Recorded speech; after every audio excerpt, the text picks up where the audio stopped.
So I just finished reading Paul of Dune, like literally like 5 minutes ago. I had some time to really dive into that Dune book on my trip to Vegas. And for those that don't know, Dune is a sci-fi series that originally spawned by Frank Herbert in the early 60s, and it spawned 5 sequels, and then his son picked up the series with Kevin J. Anderson, and there's been 20 books overall, and there's going to be even more. So Paul of Dune takes place between the original book and its sequel, Dune Messiah, because for those that are nerdy and that really remember, Dune Messiah takes place roughly 10 to 15 years after the events of the original book, and Paul of Dune takes place more likely months after this has happened. So Paul of Dune is written by Kevin J. Anderson and Bryan Herbert, and this is my first book that I've gotten to read by them. They've come under criticism by some fans for messing with the Dune mythology, and that it should have just been left alone. I think that they have paid great respect for the late Frank Herbert, and I mean, who better to carry on his legacy than his own son? And Paul of Dune gives us more. It gives us more of these characters, which I love in this world that I think is so amazing and rich. And it's like, sure, you could stick with the original 6 novels and just leave it at there, but if you're wanting more, if you want to know more of the backstory, it's like Frank Herbert left a lot out, and purposely so. And his son and Kevin bring out more of this world and more into the backstory of these characters that I think are super interesting.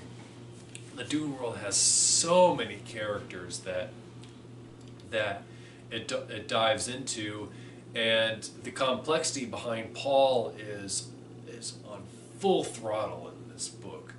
And what I didn't expect, I went in expecting that it would go more into how Paul gets from the epic winner that he is at the end of Dune to the almost broken man that he is at the beginning of Dune Messiah, where he's just tired and he's had so much war in these past 10 or 15 years, and it's just like, how did he get to that point? And Paul of Dune answers those questions in a fantastic way.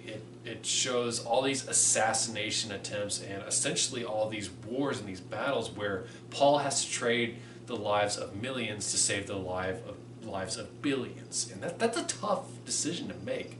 I mean, he's held up on this pedestal by his followers that he's the Messiah, basically a god, when he's just kind of a dude that is trying to do the right thing, that often thinks, what would my father do? And that's another thing that this book does really well, is it does this thing that I didn't even know it was going to do, where it shows flashbacks to Paul's childhood and gives us more background on Duke Leto, his father.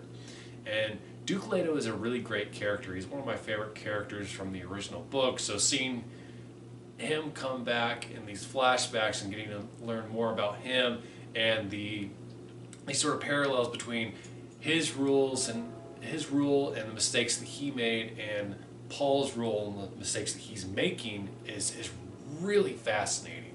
And realizing that, father and son, they're not so different, but yet Paul continues to make some of the mistakes on an even grander scale that his father used to make.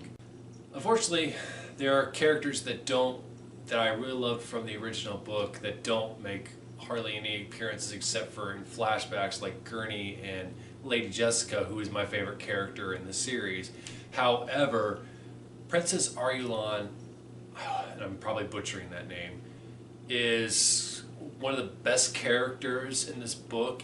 If not, it almost feels like the book is from her perspective in some points, because she's essentially writing this book herself about Paul's rule and his past, and she has this weird relationship with Paul because they're married. She's his wife, but there's no love, there's no sex or anything. It's just it's strictly to be political. It's 100% political. And it's interesting because their relationship builds throughout the book, because it's really strained because Paul is in love with Chani, a Fremen woman, and he has no love for his wife, and his wife doesn't really love him. She's just sort of in it because she's interested in history and writing it down and kind of having both a version that's the truth, but also having a version that's more fantastical, I guess. And really their relationship kind of grows throughout the book, and you get to see why it is the way it was in Dune Messiah, and she really gains some respect for Paul in places. There's a part near the end where she's wondering if she's starting to fall in love with him, or if it's just the fact that he's larger than life that she has these feelings for him. And I mean, how could you not? He's this great guy. I mean, he's basically this guy that's been dealt this really crappy hand of having to save the entire universe and make all these decisions that affect, billions of people. And I mean, what person wouldn't mess that up? I mean, that you're just bound to make mistakes, because while he has all these great omnipotent abilities, he is still just a man. And it really dives into both her side of it and his, and so I would even argue that they're the two main characters of the book, and I think that's written very, very well. And seeing his relationship grow with Shani, his Fremen, I guess I'll call her his girlfriend, his one true love is another thing that I really enjoyed about the book. It gives him a whole nother layer because, again, it's like his father. His father relationship with his mother was never official. It was never a thing that was put on display because it was frowned upon, because Jessica was a Bene Gesserit, and that was frowned upon, and she was basically his concubine, but he was actually in love with her and obviously had a son with her.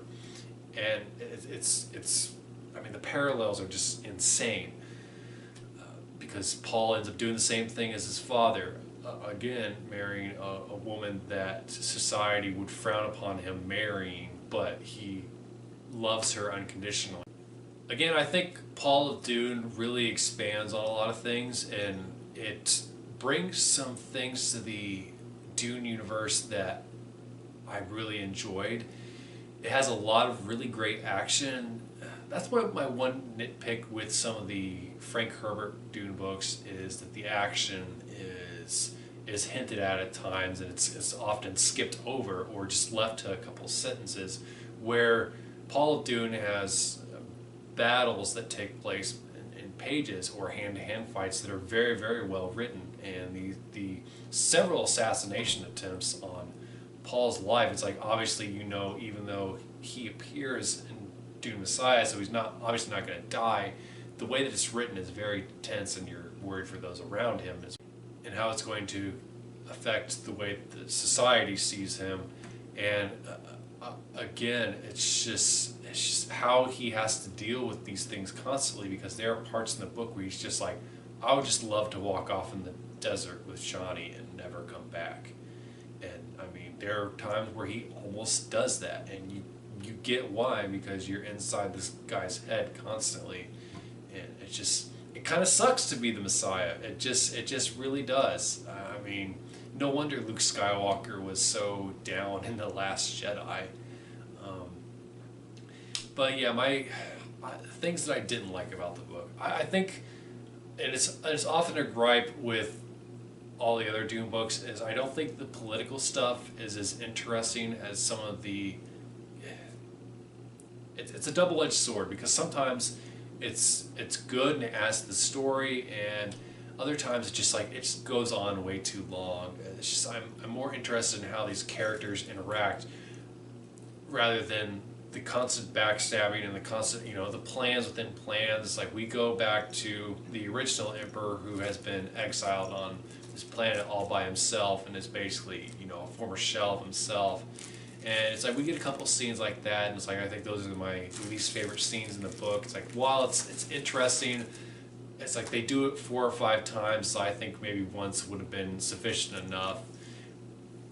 But really, Paul's journey throughout this book, giving us that context, it's so well done, and I'm just floored. I love these books. I think the universe is so rich, and I'm excited to see it become a movie franchise. I hope it's successful, and it's like I love the original movie too, and I'm just excited to keep diving into these books and see it become more popular, because there's podcasts now that cover these books. Like that's where I got this shirt. It's becoming more popular, and I'm glad that Dune is starting to get the recognition that it deserves.